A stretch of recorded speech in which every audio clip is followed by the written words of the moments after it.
surprisingly tender. Tender. All around the world, the French are known for their incredible and tasty dishes. However, here are 10 French foods no one eats in France. No, no, no, no, no! Spit that out right now! French toast. What do you want for breakfast? Some French toast. This dessert and breakfast item has been around for at least 1,500 years and is a sweet cousin of bread pudding. The Romans termed it aliter dolce in the 4th century, and the French nicknamed it pain perdu, or lost bread, since it uses stale bread in a similar way to how we prepare it in the Americas. Stale white bread was used in Roman recipes to absorb as much of an egg as possible without breaking apart. The term French toast was initially used in England in the 17th century. Early immigrants introduced the recipe and the name to America. Once in America, French toast was cooked with egg batter, particular spirits, and powdered sugar, and has been served as a morning meal in New Orleans kitchens for the last century. French toast is still referred to as pain perdu by both the French and the Cajuns. Because the daily baguette is a fixture in many, if not all, French households, a portion of it frequently becomes stale. So you can rescue the lost bread by bathing it in egg and milk, Makes it crunchier that way. You like your French toast crunchy, don't you? frying it in butter, and dusting it with powdered sugar instead of tossing it away. Pain perdu isn't something you'll see on a restaurant menu very often, and it's more of a dessert than a breakfast meal. Because the original recipe dates back to the 4th century Rome, the French termed it pain à la romaine, Roman bread, before naming it pain perdu. French vanilla. What's the vanilla saying? The phrase French vanilla refers to a specific type of custard used to make vanilla ice cream. A strong vanilla flavor and odor, as well as a rich golden hue and little specks of vanilla beans, are all linked with this creamy delicacy. As a result, marketers may occasionally promote candles and body lotions as having this aroma, banking on the originality of all things French, as well as being associated with luxury. While this is a typical marketing use, it is very prevalent. Egg yolks, milk, and sugar are cooked together with mashed vanilla pods and vanilla extract to make this custard. The outcome is a rich, yellow custard dish with microscopic black specks from the crushed vanilla pods due to the egg yolks. It has a creamy, thick texture with a strong flavor and scent. A French vanilla foundation is utilized in some of the greatest vanilla ice cream. Strawberry and then vanilla with sprinkles. And this custard could also be used in other custard delicacies. Whether you're piling scoops of French vanilla ice cream on a cone or pouring some delectable French vanilla syrup into your coffee, the flavor you'll be tasting isn't French in origin, and it doesn't seem right to a French person to hear it referred to as such. The only areas where vanilla beans are grown are Madagascar, Mexico, Tahiti, and Reunion. However, the use of the term French before vanilla is purely for marketing purposes, especially for vanilla ice cream with a faint yellow tint due to the inclusion of egg yolks in the preparation. Quiche. Mini quiche? Where? Quiche has a long and illustrious history, with dishes dating back to the 12th century, despite the fact that it had a separate name at the time. Quiche, it turns out, is said to have begun in Germany, in the medieval German monarchy of Lotharingia, which comprised France, Germany, Luxembourg, Belgium, and the Netherlands. The savory morning meal was developed. The region where the dish is thought to have originated was known as Lothringen in German when it was a German monarchy, but it was eventually acquired by France and renamed Lorraine. This territory is mine. The term quiche comes from the German word Kuchen, which translates to cake, an open pastry with a filling consisting of eggs and creamy custard with smoked bacon, as the original quiche Lorraine was termed. The addition of cheese to the quiche Lorraine came later. The breakfast pie has a long history in France, but it gained popularity in the United States throughout the 1980s and 1990s as a method to prepare breakfast ahead of schedule. It was traditionally produced in a more delicate format, comparable to a tart, but we are most familiar with it as a brunch dish in pie shape. It can be described as a set-it-and-forget-it dish that is easy to put together and cook beautifully. It stays in the fridge for a long time and may be flavored whichever you choose. And if you are offering breakfast, it'll be a popular choice with both your guest and the cook.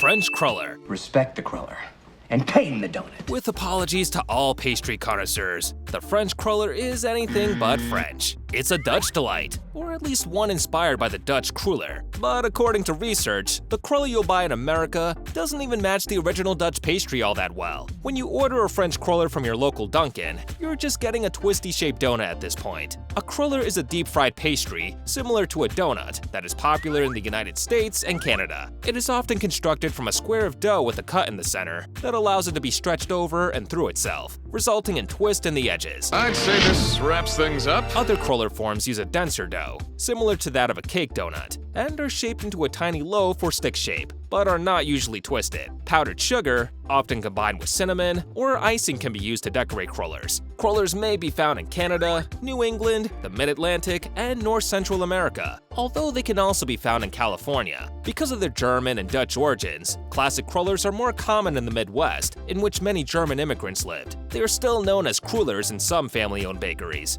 Baguettes. Oh, a symphony of crackle. Yes, the iconic emblem of French cuisine. The item that is as synonymous with French cuisine as the baguette is with French fashion is not French. The baguette comes originally from Austria. It's not as insulting culturally as if it were German, but it's close. The current baguette is said to be a descendant of pain viennois, an Austrian bread that was imported to France in the 1800s. And while there are minor disagreements over whether the pain viennois or the Kaiserroll gave birth to today's baguette, one thing is certain. The French owe Austrians a debt of gratitude for one of their most beloved delicacies. A baguette is a long, thin loaf of bread that is now closely associated with France, and specifically Paris. Merci. The bread has been popular in that country since the 1800s, but it wasn't until the early 1900s that it truly took off. Baguettes are commonly available in bakeries and supermarkets outside of France because they make great sandwich and picnic bread. They're best when they're fresh, like other homemade breads, and they'll get stale quickly. The word comes from the Latin word baculum, which means rod or stick. Because it is long and thin, a traditional baguette looks very much like a rod. Wider loaves are called as flutes in French, and they are also quite popular. Because this type of bread bakes quickly, it is often the first item on the morning menu at bakeries.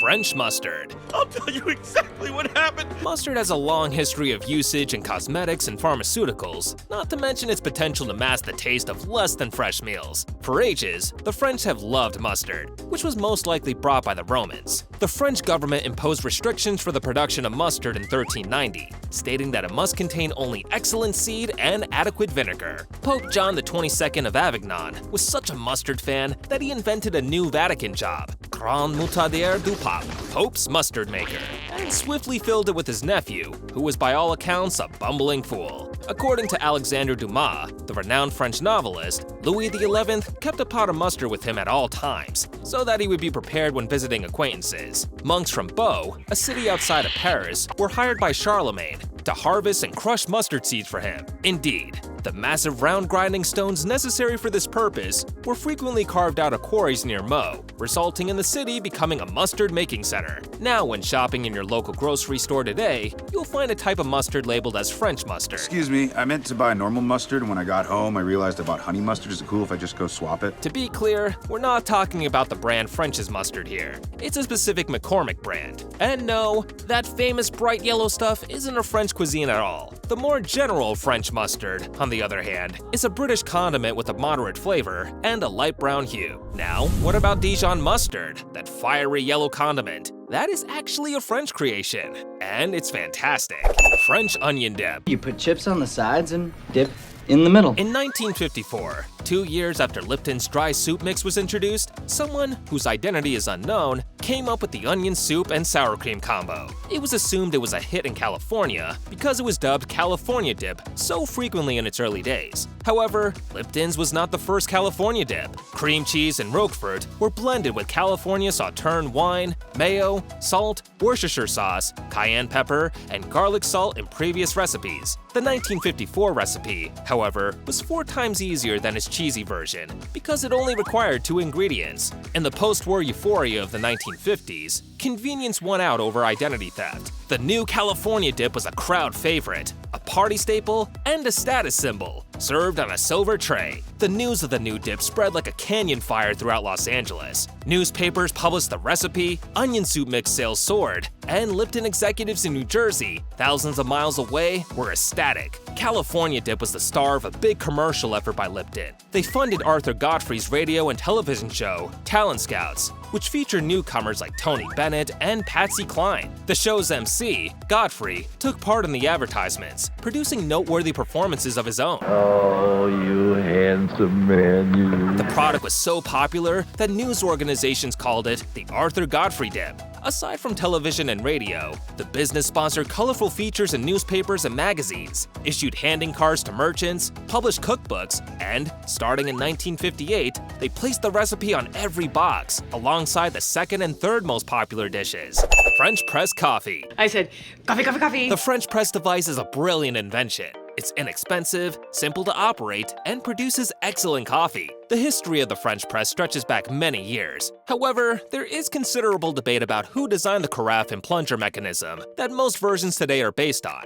In 1929, a guy called Attilio Calimani received the first patent for a coffee-making equipment that resembled the contemporary French press. The problem is that Calimani was an Italian from Milan, not a Frenchman. So, what is the origin of the name French press? That's where the question of the brewer's origins arises. Many people believe that the French press was invented by a French guy who fitted a fine screen to his coffee maker so that he wouldn't get grinds in his cup when he poured. In the 1800s, this man's contraption was in vogue in France, and knowledge of his invention soon spread to other nations. Here we go with the fake news again. When it arrived in Italy, Calimani fine-tuned the apparatus, which Italians named a cafetiere, and came up with the idea to patent it. Calimani received 8 patents relating to beverage production, including the name French press. Fast forward to 1958, when another guy called Filero Bondanini invented a superior version of the French press with a better filter and a greater ability to keep grounds out of the poured coffee. When he was seeking for a business to distribute his invention, he chose Bodum of Denmark. Yes, the same Bodum that so many people have come to recognize and trust when it comes to purchasing French presses.